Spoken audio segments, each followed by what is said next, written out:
Well, family seems very important to you. As you know, family is so important to Coach Fish, to this Arizona football program. There's a lot of kids that come here as freshmen, as the first time they've ever left their family.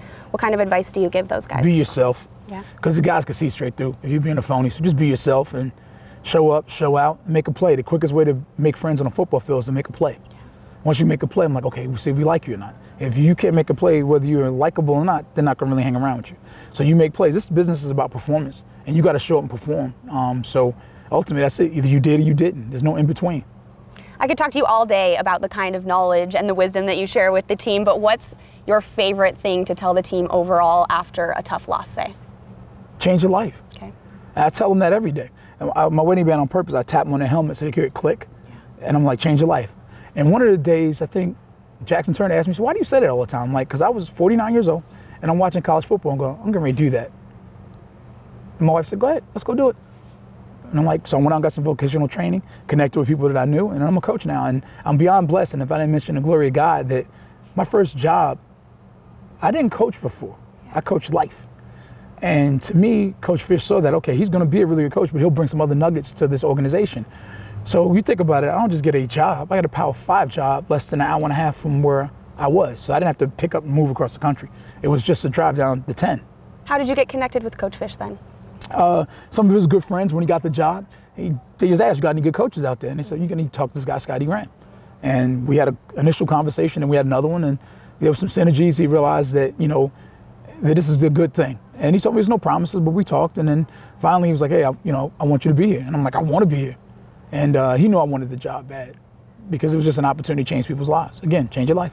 I mean, you're changing my life right now, and I'm not even just saying that. This is an incredible conversation. I wish we'd had it so much sooner, but I feel so honored to be having it with you right now. Before we end this, however, I do want to talk about something that you do that impresses me so much. You go for runs at lunchtime, on the work days, on game days, and you post them on your Twitter, you post them on social media. Tell us about why you decided to do that. Game day miles, right? Yeah, 5 miles game day, because at the end of the day, young people now, worst thing you do is a hypocrite to these young people now. Like, you telling me to do it, but you're not doing it. So to me, if I run 5 miles during game day at 53 years old and you're 18, 19, 20, what can you do during game day? When you know it's going to end. Like for me, my 5 miles, I don't know, it may take me 49, 42, but I just try to complete it and just try to put some words to actions. Because again, it's about, they see better than they hear. So you can tell them all day long, I'm disciplined, I'm doing what I'm supposed to do, but I think if you're walking around and you're not in shape, I love the fact that they surprised when I tell them I'm 53. They're like, what?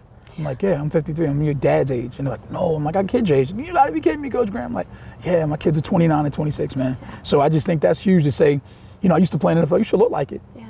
I mean, I just think you should. And then I hope I don't get in trouble for that. But I think you should look like you used to look, And, so discipline's your tongue and your teeth, what you say and what you do and what you eat. So to me, I want to show some discipline when I ask them to show discipline. Well, it's such a vulnerable time in these guys' life, at this stage when they're 18 to 22. So having someone like you telling them the truth, but also being a complete physical evidence of motivation and how to change your life around, I think is so important to them. And I know you're human, Coach Graham, so you have to have some bad days. We all do. It seems like every day you have is positive, though. So what do you tell yourself if you wake up and you're just maybe not feeling yourself and you want to make sure that you go have a positive day for these guys out on the field? Generally, Bea joked with my wife. She came in, and she said hi to him, and he goes, Coach Graham wasn't doing good the other day because I took my second COVID shot. I can't tell you 2 days I've had bad here. Yeah. I mean, a bad day to me is somebody died. That's kind of rough. But other than that, you vertical. I've seen more sunsets and sunrises than I'm going to see. If I double them, man, that's going to be awesome. But I'm on the back. I'm ready to turn the clubhouse, and we're ready to roll. So for me, it's just about changing people's lives for the rest of my life. So how do I wake up without a bag full of energy when I bring it in? And I bring 2 bags in there just to make sure if I drop one, I got the other. And you're not here to be negative. And if you're negative here, you can't last here because our culture is so strong that you have to bring your own juice. And if you don't bring it, you're going to be exposed.